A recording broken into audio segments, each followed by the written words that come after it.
Hey, Dave, this is Daryl. Can you hear me all right? Loud and clear. Good morning. Good morning. I'm going to ask you, or I'm going to throw a wrench in our session today in regards to real world situation events and also opening up the EVM Lite dialogue with That's quite all the right. guide. All right.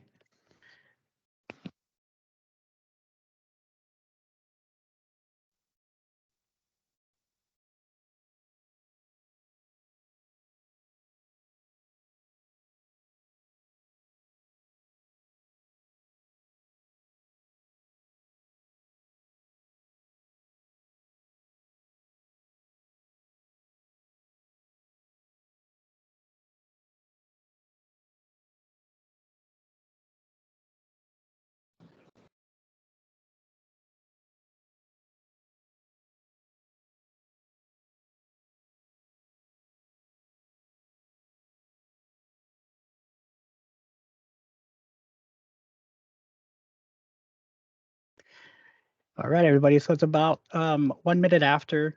We're just going to wait for Andrea to dial in. Right now, we are recording at this time, so we'll begin as soon as she arrives, as late as by 5 minutes after.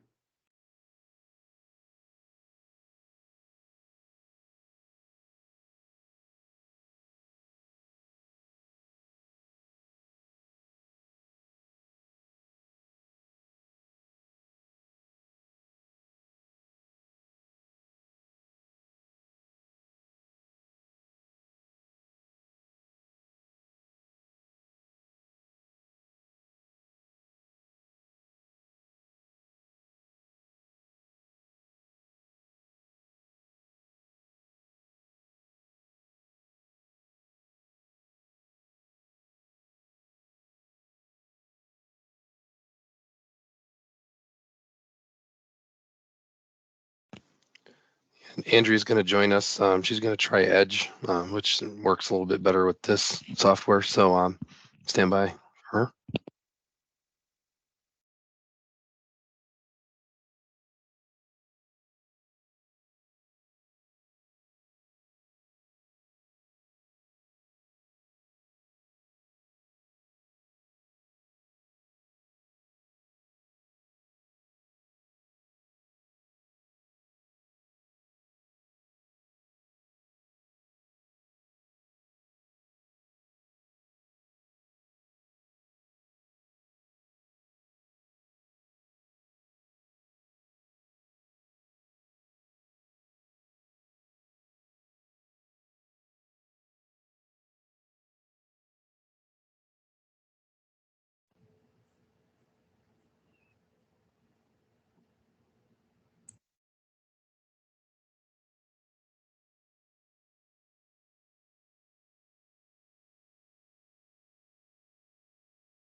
Hello, this is Andrea.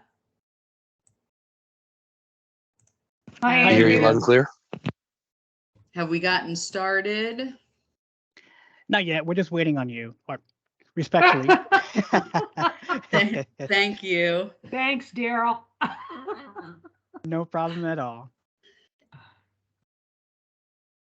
So the purpose of today's meeting was to go through to continue on from the August discussion in looking at, we have a volunteer, Daryl, who has built out a scheduling guide, and to go over that with him, uh, Dave Smith is going to facilitate us through that. And I did have a minor problem with the link. So it looks like we're a little bit light here on the attendees compared to last time. So, maybe before we launch the next meeting in 2023, Daryl and I can take a look at the link and make sure, that Teams will be working for everyone, and we have no issues starting in 2023. So this will be our last discussion in 2022. And I thank you all for attending. And I'll go ahead and turn this over to Dave and Daryl. And as we go through, anyone chime in on any questions, any thoughts, as all the different companies out there may be working on or improving their Agile IMS guides. Thank you.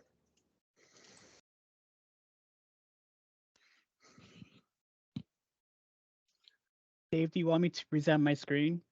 Yeah, go ahead and you can present your screen, and then if you want me to speak to some of the EVM, some of the concepts, so we can do that as well. Perfect. Okay. So welcome everybody. Thank you again for joining, and thank you again for coming together and giving me some expert advice. So Andrea and Dave and everybody out there, I wanted to use this hour to make the best bang for our buck. So what's going on right now is you see two documents. The left side is, of course, the sample template. The right side is an effort that I'm currently doing with my client. And it doesn't sit well with people with what you see on the right side. So my question back to the audience is, I developed an IPM EVM Lite guidebook or narrative, and I picked out 10 guidelines out of the 32 guidelines, focusing on earn schedule. And it's tailored to a EVM environment and a non-EVM environment, more focusing on the non-EVM environment.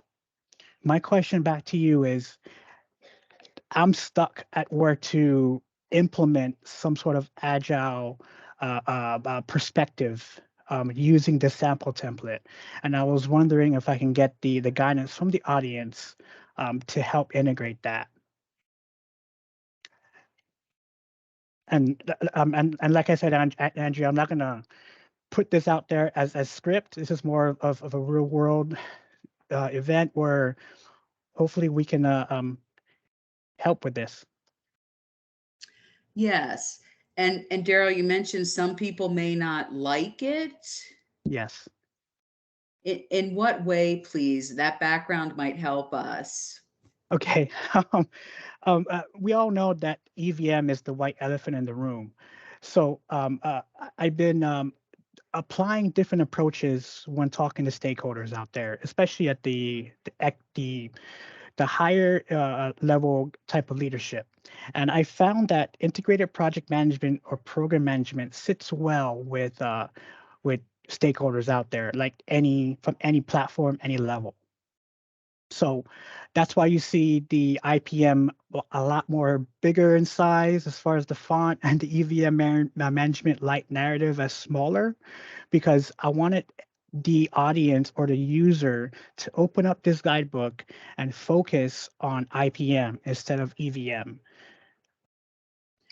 I mean, the first thing then, do you even need to say, EVM light?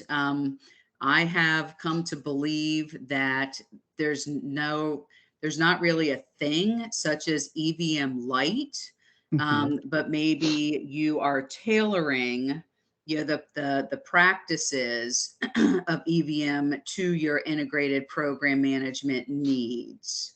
Okay. So Okay. So do you suggest I take out the EVM light?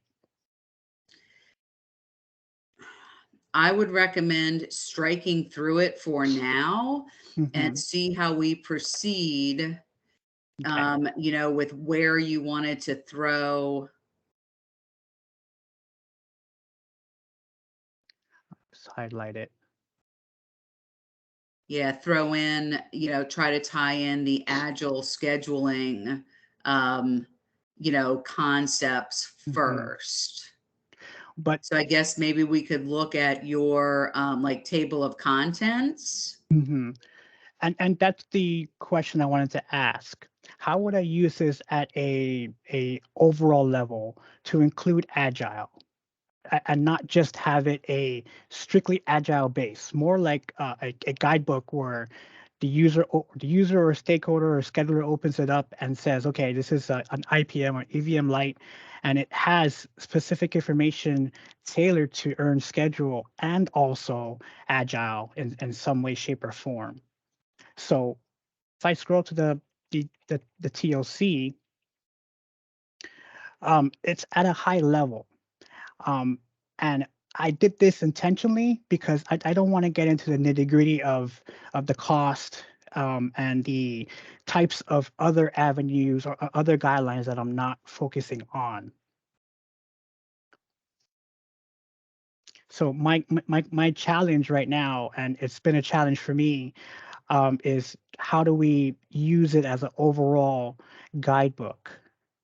Or I can include, let's say, section 9, agile guide type of perspective. I mean, so if the goal of today's discussion was to tie in the the IMS Agile guide, I would say maybe not a new section, but part of section 5. Section 5. Would you call it an appendix as far as the content within the sample guide?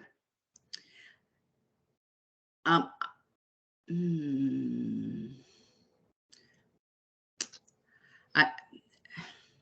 I'm not sure, because the other thing that I've discussed with different folks on this call is that your best practices for scheduling, stay the same across every discipline. And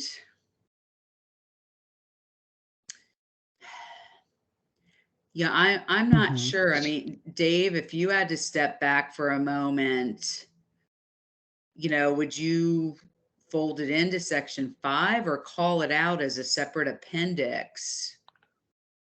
I think I'd call it out as an appendix because the guide that I've Okay. got it covers more than just 5. There's But organizational construct. So if we're trying to figure out where to reference the guide on the left within the document on the right, that's the deal? Okay, thank you. Maybe you give a short summary of the IMS Agile guide, just a very, okay. very short paragraph, and then list it as a separate artifact. Okay, so to backtrack, this template is going to be used on a task order that's specifically has EVM like type of narrative. So having to focus on earned schedule was the best approach to adding some sort of a EVM type of content within the task order and the statement of work. This is the first Mhm. time that my client is implementing some sort of approach like this. So And they're going to they're have more work packages, but a lot of the financials, typical reports are probably not going to be furnished.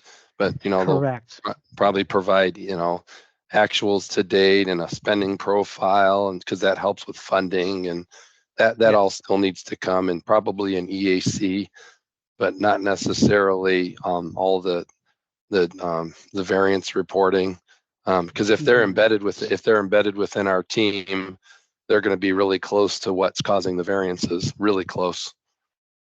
Right, right. And that's what I encountered when adding some of the sections from the sample guide onto the table of contents and trying to combine it all. It didn't flow well. And that's why I wanted to bring this to the table and be like, look, guys, I need help.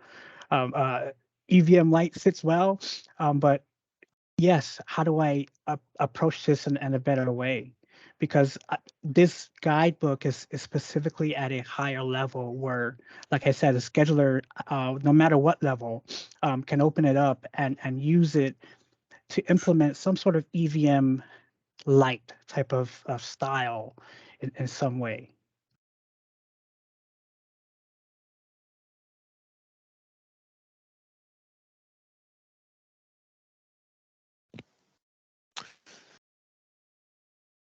I hear you.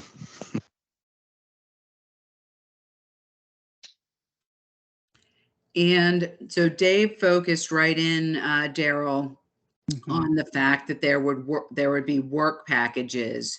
Will there be a concept of a control account? Like, how Yes. have you discussed? So, like, item number 5, plan and develop the Mhm. IMS. Should you have a bullet for plan, or establish the organization, or are you going to skip the idea of a control account? Honestly, the best approach that I've been trying to influence my client is, since I'm their lead scheduler or any scheduler, in that perspective, I cannot give or provide an accurate variance report because I'm not included into like the cost meetings and the BFM meetings or the financial meetings. So at my level, it's limited to specific information. So that's why I'm focusing more on earned schedule. Now with the control count, we're at the work package level 3, possibly level 4. And when I go down to level 4, I'm focusing more on the BOEs based upon assessing different vendors out there. And this is only at the program office level. And I'm just using this to provide a schedule health assessment at an overall program office perspective to have like a get well plan is what I call it, to get back on track.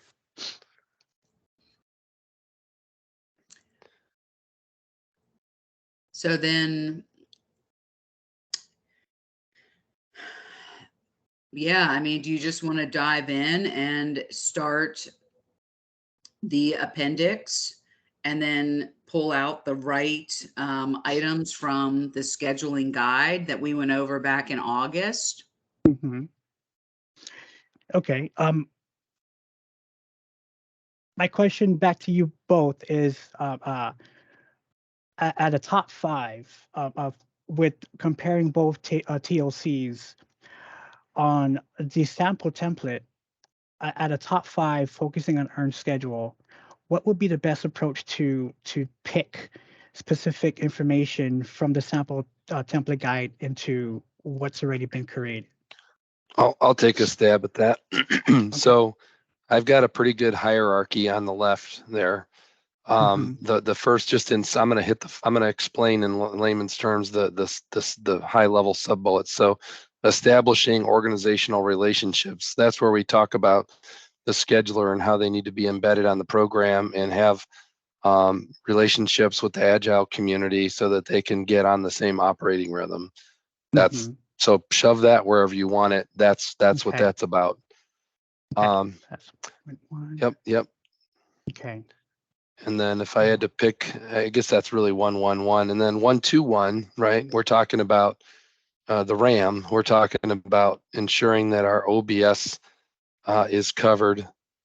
Yeah. So the next one, Okay. because the 1.2 is just too high of a level, but 121 is actionable. That's where we're talking about, Okay. setting the RAM up to be multi-function, like the way we want for the release trains. Hmm. Apologize, my voice is a little gone, so hopefully it came back. No worries. No um, worries. so and that's funny because I had a program just last week ask for some guidance. They had a bunch of cams on with me, and I saw there for a new effort they were baselining. They went ahead and set up control accounts at a capability level, and they're gonna load budget multi-team wide. It's awesome, like multi-function, multi-IPT, and they're going to and then they set up charge lines at the IPT/capability level, and that's what we're pitching in the guide on the left is that structure. And the So that guide on the left is really, really accurate and compliance with every industry out there. And as far as my environment, I'm gonna let's see, I'm gonna make up a name. Daryl Mesa's company. As my company, I'm not applying best scheduling practices from the get-go. So having some sort of structure and some sort of implementation type of approach, especially to EVM, because Mhm. we do EVM on a daily basis on this contract. Um, and to talk about the contract, resource loading is not a requirement, but it's encouraged. So that's my loophole into getting into earn schedule, getting into resource loading at a generic level, and implementing some sort of agile type of perspective. Because with the meetings that Daryl makes his company is, we it's basically earned value management, where we always try to get the plan versus actuals. So that's why I Well, was we're gonna asking have, about the top yeah, five. we're gonna have, well, that's a big one. So the top one is relationships. The second one is your physical structure that you build your work packages and planning packages within. That's huge. Mhm. Another big one is how you status stuff. So the 1, 2, 4 is big. Okay. 1, 2, 4 is where you're talking about the rules of engagement on story movement. Mhm. Now here's a question. Um, let's say, for example, you have a scheduler out there, and the scheduler is has about 5 total schedules, but that fifth schedule is an agile schedule. How would that scheduler implement a master IMS using that agile schedule? Is it just basic traditional sub-projecting it out, or following this method? I would, in short, I mean, if you have a multi-project or an IMS that has various projects, like you open the IMS and each row is a project. Okay. You could certainly have your agile teams, in a project. That doesn't really matter so much. The important thing is that you have the right task and feature detail in your IMS, and that it's Okay. integrated and tied with the same operating rhythm and updates with the agile teams. That's like, so you could have a flat schedule or a structured schedule, or it doesn't matter. Just keep them integrated. Okay. Okay. Okay. So Sweet. let's keep going. So I don't think that 2-1-1 matters so much. Hmm. Of course, and so you said blended agile and non-agile. That's just really saying, hey, don't worry about it. Okay. We're an IMS is an IMS, right? We Right. still Right. have an IMS, and we're going to have an IMS. We're going to run critical path. We can still run schedule metrics and forecast accuracy and all that good stuff. Hmm. That doesn't Okay. change. The only thing that's different is we're tying to another system. Okay.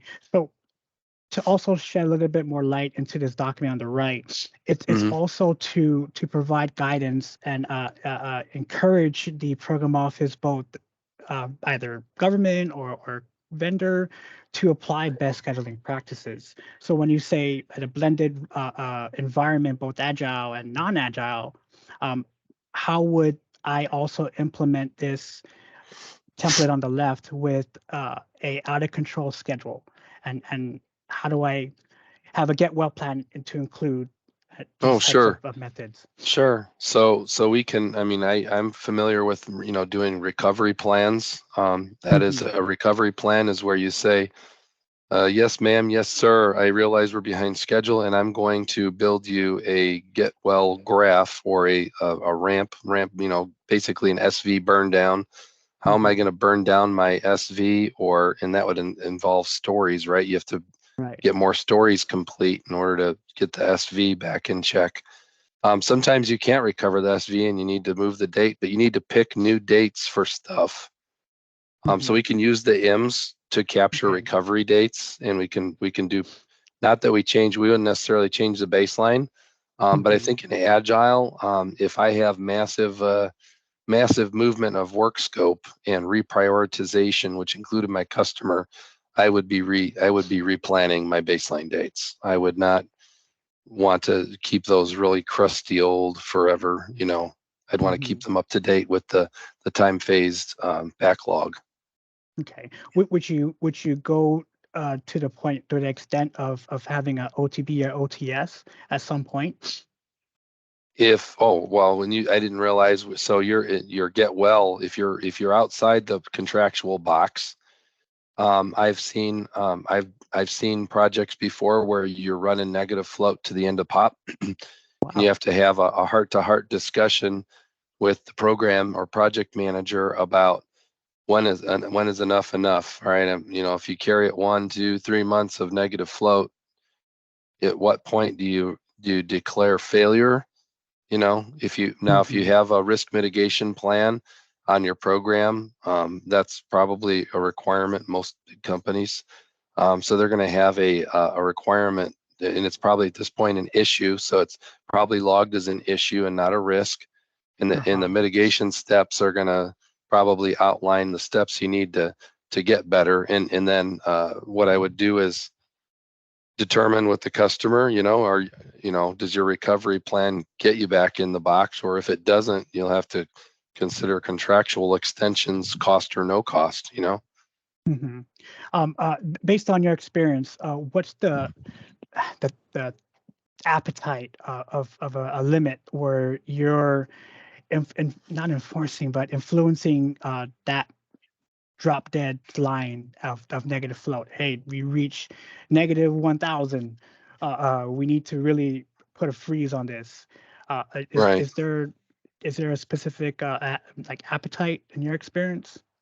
I'll be blunt and honest and open. People get numb to red. They get numb, and when you have a lot of red, it becomes overwhelming for everybody.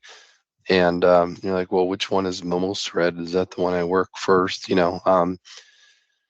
But I think that each customer is going to be different as far as their tolerance to having contracts running over. If the contractor and the customer jointly always set hot schedules that are hard to achieve and they both know it, they're probably going to be okay with some contract extensions, probably. If we're setting up, forward leaning risky schedules, and that's not always a bad thing. It keeps the heat on, right? Right. That is a management approach to keep the heat on that way, and minimize the amount of margin, because the word gets around that, oh, there's a 6 months of margin, so we can screw up 6 months. Well, no. And then there are other management, styles where it says, I'm going to be completely open and say, I've got 6 months and we've negotiated with the customer and they're not going to extend us past the 6 months, because we built margin in and we had a discussion up front during the contracting phase. So it's really important probably to discuss margin when you're getting under contract with your customer, and an acceptable level of risk should you run into trouble. Okay. Hope Okay. that helps. Yes, it does. It does.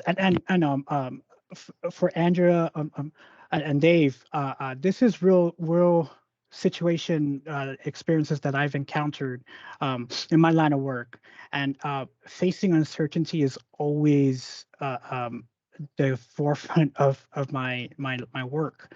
So these type of questions pays off, because as a NDIA member and CPM and interacting with the crowd, this is the best bang for my buck as far as being here. So I thank you guys for providing this type of assessment and suggestions. Yeah, thank you. And those concepts we were talking about with margin have nothing to do with Agile. They're Oh just no. good old project management practices. Don't overcommit and know that you're going to be late when you're doing hard stuff. But sometimes the schedule margin can be skewed from the get-go, and that's where I'm trying to use the guidebook on the right to pinpoint that type of deficiency at that perspective. And I could guess at what you're talking about when you say that the schedule, well, the margin could be skewed. It depends on the inputs that you get from the team. You have to be really clear when you lay a plan in. You tell everybody before they start developing plans. Say, hey, I want everything that goes in the plan to be most likely, right? And you kind of hit this from a schedule risk analysis standpoint. Everything is most likely. Don't give me your worst case and don't give me your best case. I just kind of want down the middle what it typically takes. And if it's something new, then add 20 or 30%, whatever. And that's your most likely. And then as a company, you can decide if you want to use calculations, right? To Right. for different types of work based on history. Right. So I'm all for that. I'm 100% all for that. And yes, but to take it a little step further, let's say my company is working with an agency out there. Let's see, Baskin Robbins, and their government entity, and then Baskin Robbins hired another vendor called Microsoft Project, and the government or Baskin Robbins has two vendors, which is Dara Mesa's company and Microsoft Project. With my company, my job is to assess the vendor's schedule and make the necessary get well suggestions and plans to help with the vendor to improve. So yes, I'm all for that, but on the receiving end, how would you approach that? If you get that a schedule way out of control, either it would be agile, not agile. You already know at that level, looking at the schedule, that it's out of control. How would you Are you approach that? asking from the perspective of I'm the person who's working for you and I'm causing the problem or driving the problem, or am I the customer when I'm You're answering the this question? you're the customer answering the question. So let's Okay, say Microsoft Project gives you a schedule, but you already know right. off the bat it's way out of control. And you coming to me like, look, I have this schedule. I think I'm going crazy because they're telling me they're 100% and they're good to go, but they're asking for more money. Can you verify this? So that's where I come in that perspective. Yeah, I would be careful about what I ask my customer to verify because we don't want them to manage our supplier. I'm just going to kind Right. of word it that way. Um, that's on us, to the contractor, to go manage everything under and be clear about their work scope. So I would definitely say if there's problems with understanding of work scope or scope growth at a supplier, um, have some detailed discussions on that as part of your recovery plan, that the remaining work, the ETC, is absolutely work that is needed and wanted and on contract. Hmm. And if it's on contract and not needed, you can certainly descope it, and hopefully help your schedule position. Gotcha. Okay. So with that dialogue, I found the best approach of keeping it at a summary level schedule, meaning at the asking the schedule from the customer point of view, and in government environment is the IGS. So using the IGS as a summary type of schedule to help with improving the vendor schedule, it keeps me out of trouble because I'm only applying it to the program office, providing their suggestions because it's all connected. If you put it that way.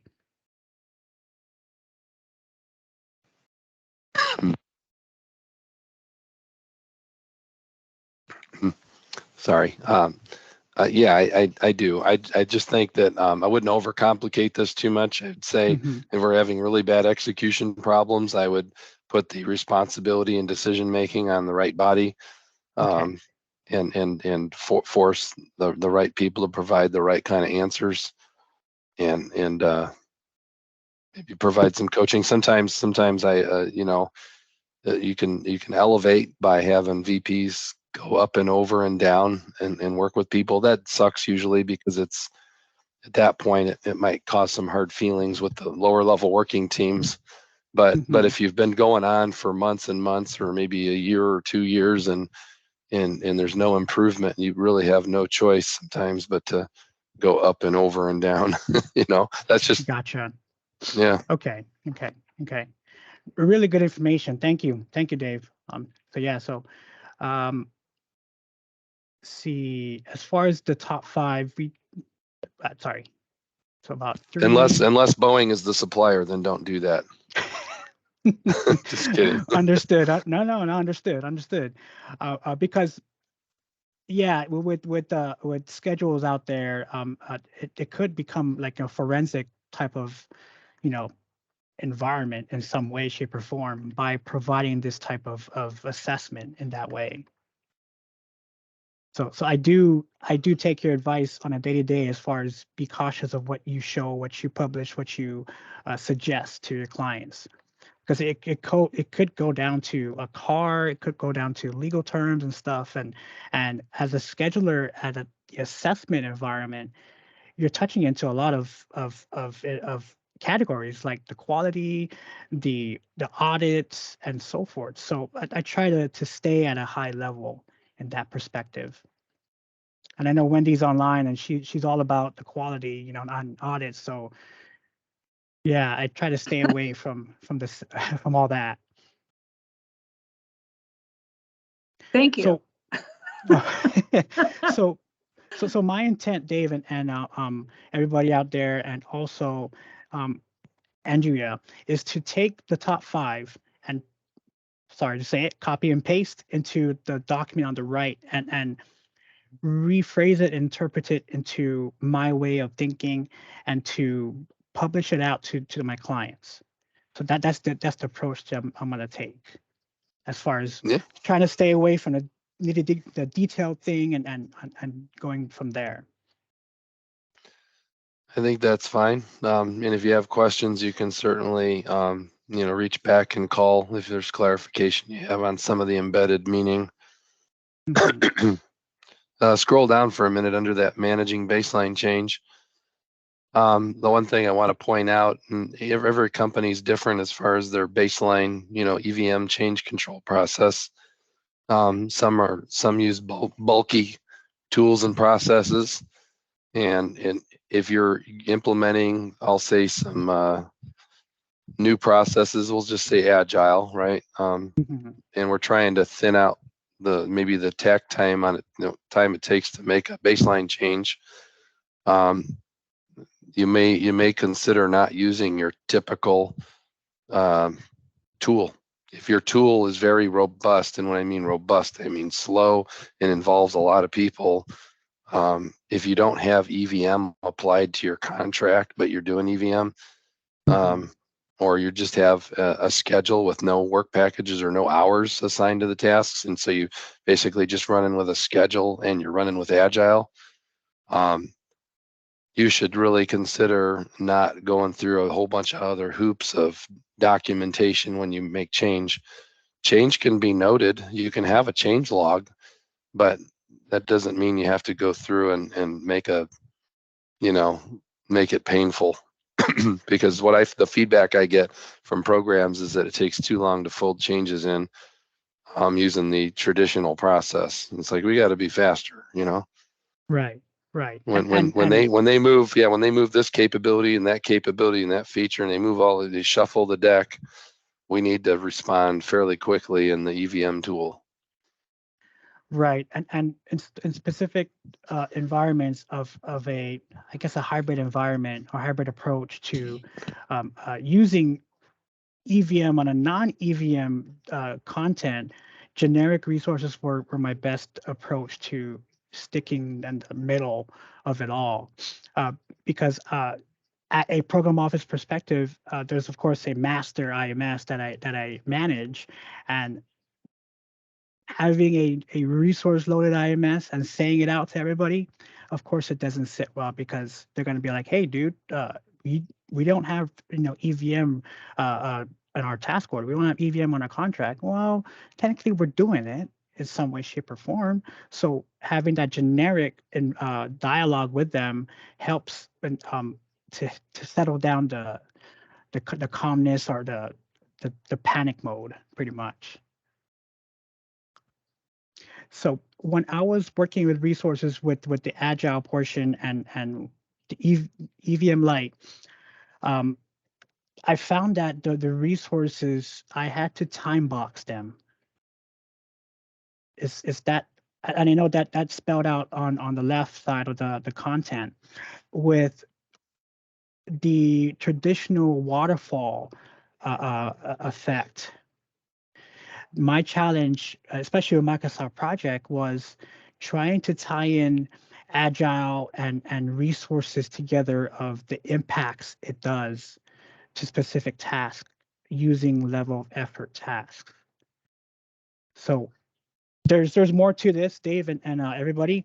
I built an IMS or a schedule that provides a lot more information with resource loading.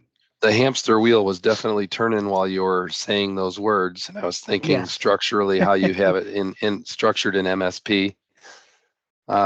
You know, so you've got it in there as LOE, but you know, you probably don't want it to like take status automatically because it's Right. You're probably gonna want to relate your percent complete to the accomplished stories, right? Points. Mm-hmm. And also percent work complete is what I'm also implementing with the work hours and stuff. Yeah, in project, if you're using resources, you don't use percent complete, you use work percent complete. That's correct. Mm-hmm. But it should tie to the stories, right? Right. The stories, this total story points complete over total story points for that feature. Okay. So or whatever you call it, that body of work. Okay. So with the resource dialogue, how does that? And maybe I'm wrong as far as connecting it to the waterfall tradition. How does that impact specific tasks on an agile method? And I have one question for you, Daryl. Is it accepted on this program that the resources on an Agile program are typically linear? Yes. And, you know, we've seen some of our earlier training where, you know, the resources are linear and the schedule and the quote unquote scope, you know, you will is a little bit more flexible so that, you know, if you start to see a schedule slip in your feature, you know, you may make the decision, okay, based on my burn down, I may need to forecast another sprint or two. And typically you would carry, you know, the part of the team that's working on that feature then through the end of that forecast. Yes. The answer is yes. And to be blunt, I had to use an older version of Microsoft Project, which put me in a rabbit hole of manipulating an agile type of Kanban environment within Microsoft Project 2013. So and now, like if you open up Microsoft Pro the 2019, of course, sprints are added into the features, and you can pick and choose. But with 2013, it was challenging.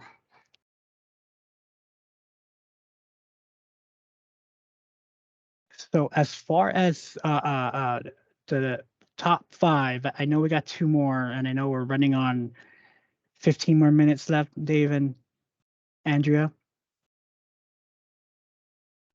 So, you know, back to the managing change, you know, did you want to highlight that 4114? I mean, at minimum, you should track, and I wouldn't say that whole section, you know, Mm-hmm. if you're paring down what you do, wouldn't you just be capturing the schedule change documentation and identify parameters for when you're allowed to set a new baseline or not within your schedule? Yeah, so either 4113 or 4114, but Okay. absolutely, those are the ones that you'd want to include and not Okay. 4.0. Not Okay. 4.0 is not actionable. Now, how would you categorize the change? Would you categorize it at the epic level or the story Oh at a no, summary level no. IMS? Here's the easy answer. So what do we have in the schedule? You're going to have different levels of information. Like you might have features, you might Uh-huh. have capability, and I'll call that, you know, a feature is a work package, and a Okay. capability is a planning package. You might have both in there, and then you might decide that, well, I've got something bigger than than a capability. Maybe I've got something in my backlog structure that I've called higher level than a capability.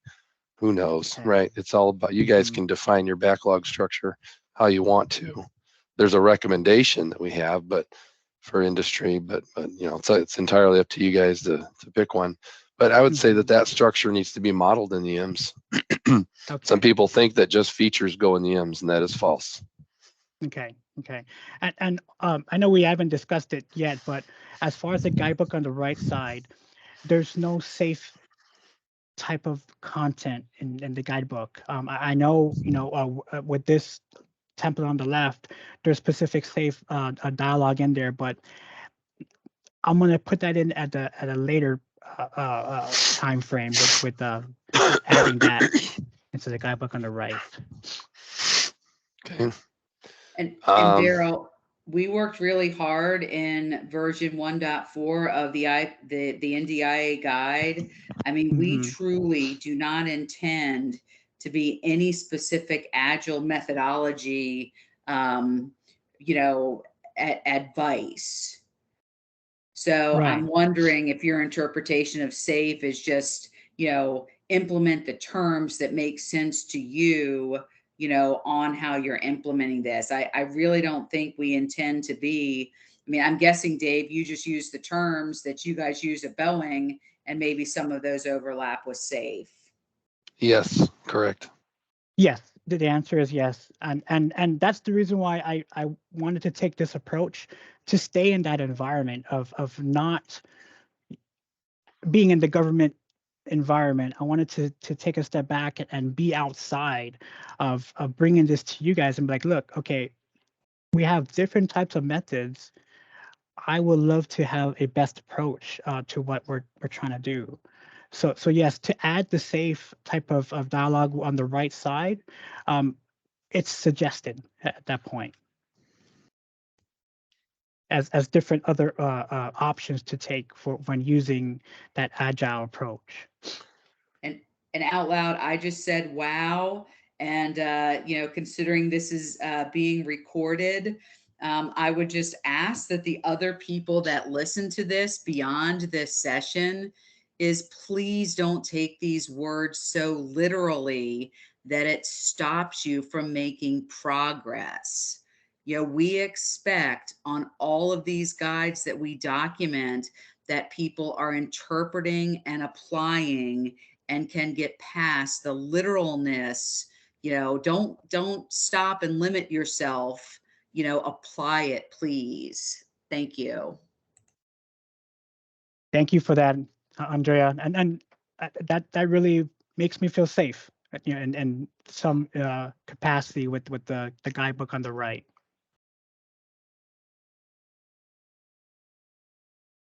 So it's top 5. So okay, and I think that's all we got as far as the top 5. And it should be in alignment with the table of contents to implement some sort of agile perspective. But I'm not only, but besides section 9, with the summary, there's going to be an appendix to incorporating this type of agile environment. Hope I'm on the right track with you guys. Yes. Okay.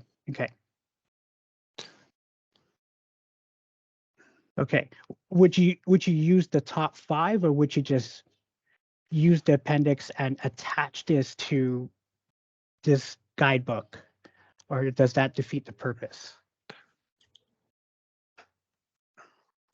Well, my thought is there's a lot of good examples and illustrations used, pictorials that drive the point across, you know, template, like, you know, so to me you're going to lose some of that if you you know, but you could certainly, you know, copy some of those and put them in and embed. Okay. But scroll up on the left just a smidge. I wanted to Let's see. Well, maybe go back down. Is it section 5? What's section 5? Contract. I know it's just in a bad spot. You can't actually show me what 5 is, can you?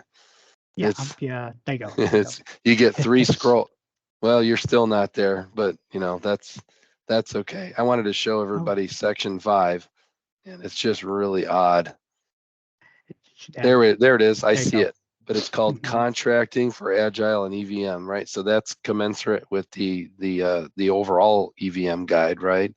The NDIA guide, and that's where we're going to take different approaches to, you know, like we want to question the imp. How is the imp going to get used? So does that get discussed anywhere on the right hand side? The answer is no. In an environment of my fictitious company and environment, an imp is not utilized as it should be.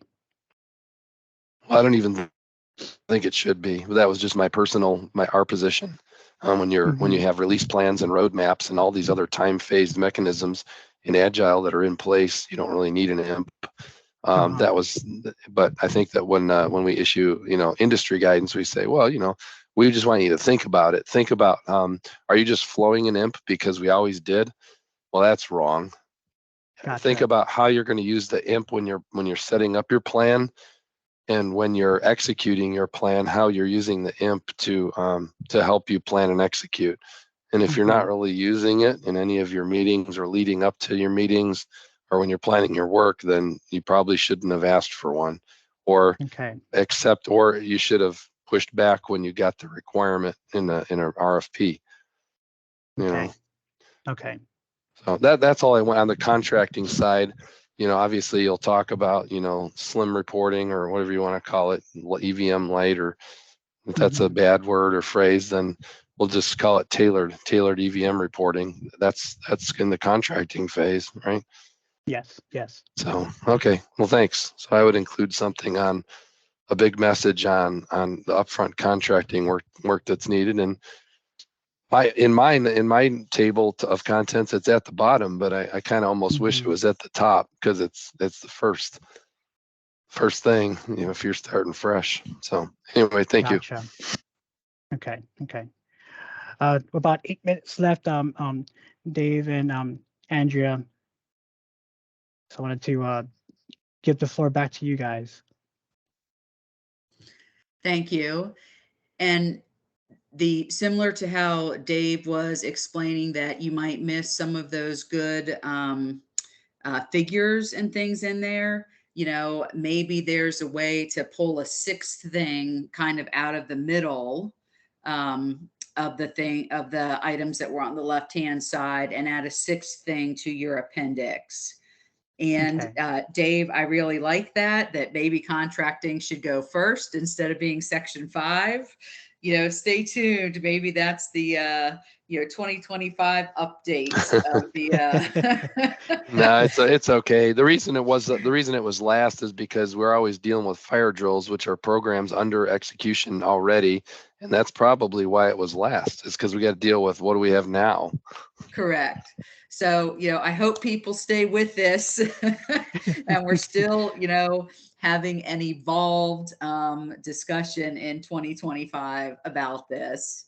So, yes, yeah, you know, great discussion, Daryl. Thank you about this was a discussion about the true application and starting with this starting point to make it whatever you need to make it. You know, at first when we talked about getting this session scheduled today, I didn't think about it in such a broad way that even this the scheduling Agile guide template could become a pared down appendix, even in another guide. So I appreciate you challenging us, you know, to quickly adapt and get the right focus. So that was a great discussion to document for people. There's so many different ways to cross-reference and use this correctly as you apply it to your programs. And I just want to give Dave, you know, one more chance. Any other closing thoughts, Dave?